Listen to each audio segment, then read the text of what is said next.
बरोबर 14 ते 15 दिवसांपूर्वी एका मेळाव्यात रामराजे नाईक निंबाळकर लोकांसमोर भाषण करत होते. तेव्हा एक कार्यकर्ता फोन घेऊन माईक जवळ आला आणि फोनवरनं पलीकडून अजितदादा बोलत होते. दादा म्हणाले की राष्ट्रवादी काँग्रेस पक्षाचा घड्याळ चिन्ह देऊन आपण उमेदवार देणार आहोत. दीपक चव्हाण हे आपले फलटणचे उमेदवार आहेत, त्यांना आशीर्वाद द्या, दीपक चव्हाणांना सहकार्य करा. खरं तर अजितदादांनी जागा वाटपाच्या आधीच फलटणचा उमेदवार घोषित केला. पण या घोषणेनं रामराजेंची कोंडी करण्याचा प्रयत्न दादांनी केलाय अशा चर्चा लगोलग चालू झाल्या. रामराजे अजितदादांची साथ सोडून हातात तुतारी घेण्याची तयारी करत होते. पण दादांनी गनिमी काव्यानं रामराजेंच्या मनसुब्यांवर पाणी फिरवलं अशाही चर्चा झाल्या. पण या सगळ्या घडामोडींनंतर सुद्धा रामराजेंनी कार्यकर्त्यांशी चर्चा केल्यावर तुतारीच्या चर्चा काही थांबल्या नाहीत. इंदापुरात हर्षवर्धन पाटलांचा 7 ऑक्टोबरला तुतारीमध्ये प्रवेश झाल्यावर शरद पवारांनी तिथंच घोषणा केली की 14 तारखेला फलटणला सुद्धा इंदापूर सारखाच कार्यक्रम आहे. थोडक्यात रामराजे हातात तुतारी घेणार, फलटणमध्ये पुन्हा रामराजे विरुद्ध रणजित निंबाळकर असा सामना होणार अशा चर्चा रंगल्या. पण रामराजेंनी आपण अजितदादांची साथ सोडणार नाहीये हे स्पष्ट केलंय. या सगळ्यात फलटणमध्ये पक्षप्रवेशाचा कार्यक्रम पार पडलाय. रामराजेंचे बंधू संजीवराजे निंबाळकर आणि रामराजेंच्या मर्जीतले उमेदवार दीपक चव्हाण यांचा तुतारी गटात प्रवेश झालाय. आपण शरीरानं एका बाजूला होतो आणि मनानं एका बाजूला, त्यामुळे जिथं मन आहे तिथं जाण्याशिवाय पर्याय नाही असं म्हणत आपण स्वगृही परतलोय अशी प्रतिक्रिया संजीवराजेंनी दिली आहे. तर आज 97 ते 98 लोक स्टेजवर आहेत. एक जण दिसत नाहीयेत, पण त्यांची काही चिंता करू नका, त्यांचं मनही काही इकडं तिकडं नाहीये. त्यांची मानसिकता काय आहे हे मला लोकसभा निवडणुकीच्या वेळी लक्षात आलंय असं म्हणत शरद पवारांनी रामराजे अप्रत्यक्षपणे आपल्या सोबत असल्याचा निर्वाळा दिलाय. खरं तर पक्षप्रवेशाच्या या सोहळ्यानंतर रामराजे महायुतीतच राहिलेत. याच माध्यमातून त्यांनी डाव खेळल्याची चर्चा होतीये. पण रामराजेंचा हा डाव बसणार की बिघडणार? रणजित नाईक निंबाळकर रामराजेंच्या मनसुब्यांवर पाणी फिरवतील का? आजवर रामराजे सांगतील तोच फलटणचा आमदार, हा पॅटर्न आता चेंज होणार का? फलटणमध्ये विधानसभेत काय घडतंय पाहूयात मतदारसंघाचं राजकारण या आपल्या स्पेशल सेगमेंट मधनं. नमस्कार, मी आरती आणि तुम्ही बघताय बोल भिडू. खरं तर रामराजे नाईक निंबाळकर म्हणजे सातारा जिल्ह्याच्या राजकारणातलं मोठं प्रस्थ, शरद पवारांचे अगदी जवळचे सहकारी. पण अजित पवारांच्या बंडानंतर शरद पवारांना सोडून जाणाऱ्या मोठ्या नेत्यांच्या यादीत रामराजे नाईक निंबाळकर यांचाही समावेश होता. सुरुवातीच्या काळात रामराजे अजितदादांच्या सोबत दिसत असले तरी नंतरच्या सभांमध्ये वगैरे त्यांचा जास्ती सहभाग नव्हता.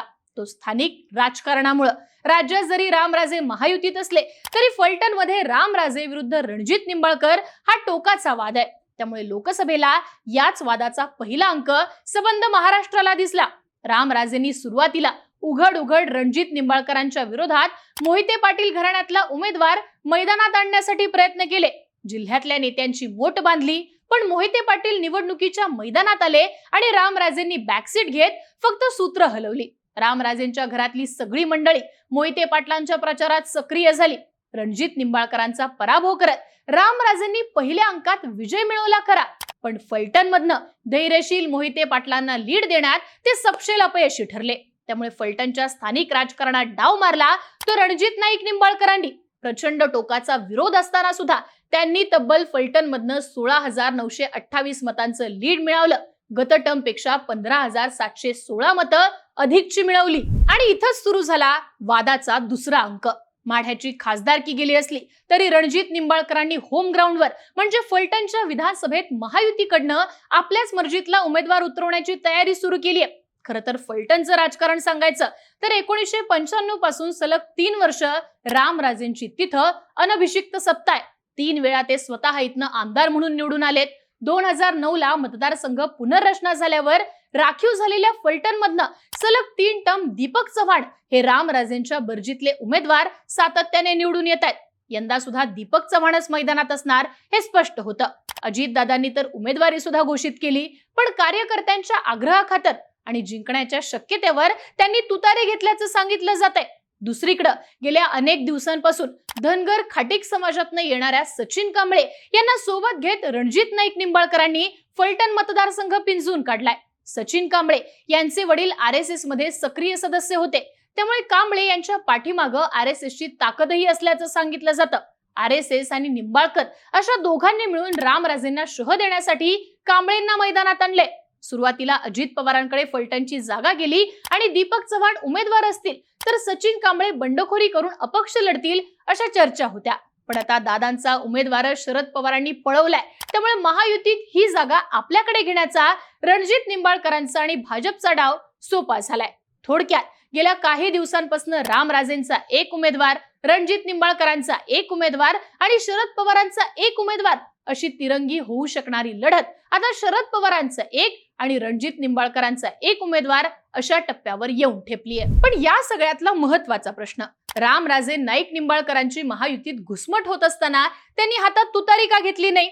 तर फलटणचे स्थानिक पत्रकार सांगतात की जाणार जाणार म्हणत असणारे रामराजे शरद पवारांकडे न जाण्यामागे शिल्लक असणारी विधान परिषदेची टर्म हे कारण तर आहेच, पण हे झालं वरवरचं कारण. या सगळ्यात अजितदादांनीच रामराजेंना थांबून घेतल्याचं सांगितलं जातं. जर रामराजे शरद पवारांकडे गेले तर वरिष्ठ नेत्यांनी दादांचं नेतृत्व सपशेल नाकारल्याचा ठपका दादांवर बसू शकतो. त्यामुळे तुम्ही जाऊ नका, कुणाला पाठवायचं असेल तर पाठवा असा सल्ला अजितदादांनी रामराजेंना दिल्याचं सांगितलं जातं. त्यामुळेच रामराजेंनी स्वतः तुतारी न घेता बंधू संजीव राजे आणि उमेदवार दीपक चव्हाण यांना तुतारीकडे पाठवल्याची चर्चा आहे. आता या सगळ्यात रामराजेंनी स्वतः दादांकडे थांबण्याचा निर्णय घेऊन विधानसभेनंतरची समीकरणं आत्ताच लावल्याची चर्चा आहे. म्हणजे कसं, विधानसभेला जर महाविकास आघाडीचं सरकार आलं तर कुटुंबातले काही लोक महाविकास आघाडीत आहेत. दुसरीकडे जर महायुतीचं सरकार आलं तर स्वतः या ठिकाणी महायुतीत राहण्याचा पर्याय रामराजेंनी स्वीकारल्याचं दिसतं. पण आता या सगळ्या भूमिकांमध्ये संजीवराजे निंबाळकर सुद्धा महत्वाचे ठरतात.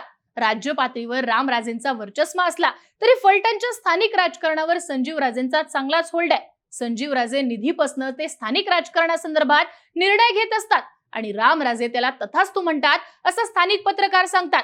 रामराजे जरी तुतारीकडे आले नसले तरी संजीवराजे आपली सगळी ताकद दीपक चव्हाणांच्या मागे लावतील अशा चर्चा फलटणमध्ये होत आहेत. यावेळेच्या फलटणच्या निवडणुकीत आणखी एक फॅक्टर यावेळी दोन्ही उमेदवारांसाठी आणि जास्तीत जास्त रामराजेंच्या उमेदवारासाठी अडचणीचा ठरणार आहे, तो म्हणजे बौद्ध समाज. यावेळी फलटणमध्ये बौद्ध समाज उमेदवारीसाठी आक्रमक झालाय. या समाजाचं जवळपास 20 ते 22% मतदान आहे असं सांगण्यात येतंय. यंदा तरी बौद्ध समाजाला संधी मिळावी यासाठी या समाजातल्या काही लोकांनी शरद पवार आणि अजित पवारांकडे उमेदवारीची मागणी केली होती. पण दोन्हींकडनं संधी मिळणार नसल्याचं लक्षात येताच हा समाज आता अपक्ष उमेदवार मैदानात उतरवण्याची तयारी करतोय. त्यामुळे आता बौद्ध समाजाचा फटका रामराजेंच्या उमेदवाराला जास्त प्रमाणात बसू शकतो अशा चर्चा होताना दिसतात. एकंदरीतच काय तर फलटणमध्ये सध्या शरद पवारांच्या तुतारीवर रामराजेंचे समर्थक दीपक चव्हाण विरुद्ध रणजित निंबाळकरांचे सचिन कांबळे भाजपच्या कमळावर अशी लढत होण्याच्या चर्चा आहेत. गेली 30 वर्ष मतदारसंघावर एकछत्री अंमल असलेल्या रामराजेंना आपला वर्चस्व कायम ठेवायचा आहे, तर रणजित निंबाळकरांना फलटणमध्ये आपला आमदार निवडून आणून रामराजेंना स्थानिक राजकारणात धक्का पोहोचवायचा आहे. रामराजेंनी आपला उमेदवार निवडून आणण्यासाठी सगळी फिल्डिंग लावली आहे. शरद पवारांकडे स्वतः न जाता दोन्ही पवारांशी चांगले संबंध ठेवण्याचा डाव त्यांनी खेळलाय. आगामी काळात राज्यातली समीकरणं बघून रामराजे निर्णय घेतील असं बोललं जातंय. एकंदरीतच लोकसभेला फलटण विधानसभेतनं भरभक्कम असं लीड मिळून आणि त्यानंतर फलटणमध्ये आपला जोर लावून रणजित निंबाळकरांच्या उमेदवारासाठी त्यांनी चांगलीच फिल्डिंग लावल्याचं दिसतं.